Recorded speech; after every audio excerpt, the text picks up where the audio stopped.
Aujourd'hui, quand on parle de personnalités noires, on parle de personnes qui sont soit sportives, soit comédiens, soit Barack Obama. Sauf que dans l'histoire, il y a eu énormément de personnalités noires, des scientifiques, qui par leur travail ont complètement changé, voire révolutionné notre manière de vivre. Mais ça, on n'en parle pas ni à l'école, ni à la télé. Non, tais-toi, tais-toi.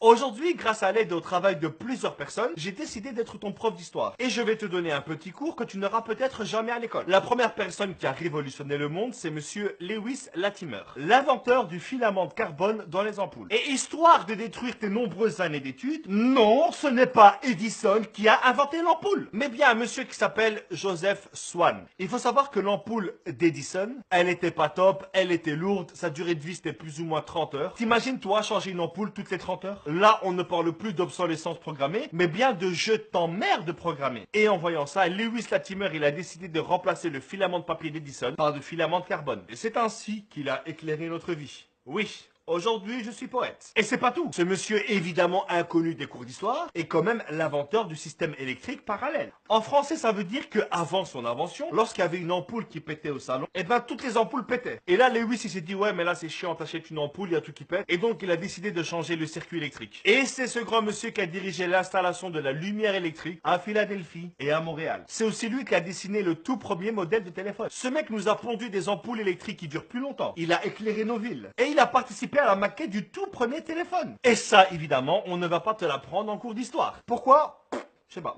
Je ne sais pas. Il y a eu aussi Garrett A. Morgan. Lui, c'est un vrai héros. Évidemment, lui aussi invisible des bouquins scolaires. Ce mec, c'est juste l'inventeur du masque à gaz. Et c'est vraiment un héros parce que pendant la Première Guerre mondiale, s'il n'y avait pas eu ces masques à gaz, eh ben cette guerre, elle se serait pas terminée comme elle s'était terminée. Ce monsieur a sauvé des dizaines de milliers de personnes pendant la guerre. Et malgré cette énorme révolution, il a décidé d'inventer un autre système qu'on utilise tous les jours. Garrett A. Morgan est l'inventeur du premier feu tricolore électrique automatique. Et sans ce monsieur, notre circulation qui est déjà merdique serait encore plus merdique. Et à tous les racistes qui se poseraient la question, oui, c'est à cause d'un Africain que vous avez des amendes. Le suivant, c'est monsieur Granville Woods. Il est l'inventeur du troisième rail. Je t'explique ce que c'est. Les roues du métro avancent sur deux rails et à côté, il y a une troisième rail qui est la source d'alimentation du métro. Et ce système de troisième rail, il est utilisé pour le métro de New York, de Londres, même à Bruxelles. Prochaine fois que tu prendras le métro et que tu veux paraître cool, tu diras, vous savez que c'est monsieur Wood qui a inventé le troisième rail et que c'est grâce à lui que le métro se déplace?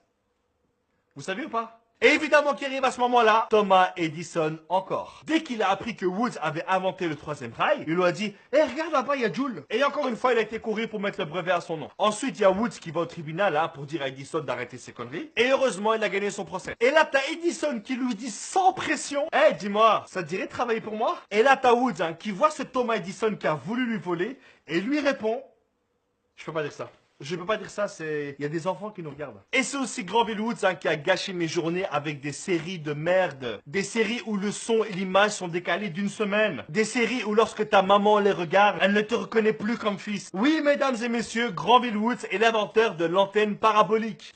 Excusez-moi, non mais... Quand j'étais plus jeune, c'était moi qui la plaçais. Et je devais la bouger toutes les secondes d'un micromillimètre. Et quand l'image, elle prenait, j'avais pas le droit de bouger.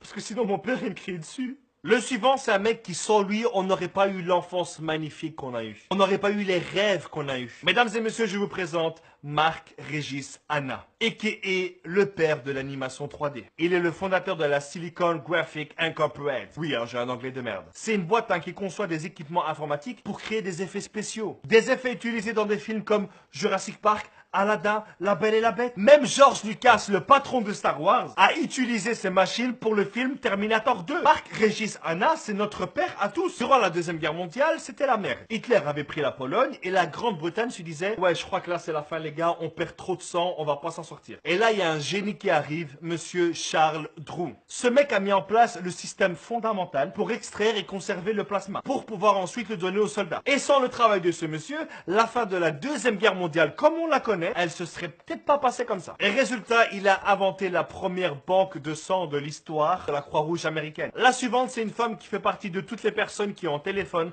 et qui disent la fameuse phrase « Attends 2 secondes, j'ai un double appel ». Shirley Ann Jackson est la maman de l'appel en latin. Encore une autre femme, attends, qu'est-ce que je raconte? Une immense femme, le docteur Patricia Hera Batt. Elle a inventé un dispositif qui permet de soigner sans grande douleur la cataracte, qui est une maladie de l'œil. Et ce traitement est utilisé utilisée aujourd'hui partout dans le monde. Elle a même été capable de redonner la vue à des mecs qui étaient aveugles depuis 30 ans. Il y en a eu d'autres, hein, comme Marie Van Britta Brown. Elle a inventé la caméra de surveillance domestique. John L. Love qui a inventé le tag crayon. Et il y en a encore plein d'autres que je ne pourrais pas citer. Tout ça pour dire, hein, que même si l'histoire est écrite par les vainqueurs, les puissants et les fortunés, on ne pourra jamais cacher indéfiniment le soleil avec sa main. Et qu'un jour ou l'autre, toutes ces personnes que l'histoire a voulu cacher referont surface et finiront dans les livres d'histoire de nos enfants ou nos petits-enfants. Le tout, c'est d'en parler. Merci à tous, rendez-vous la semaine prochaine. Peace!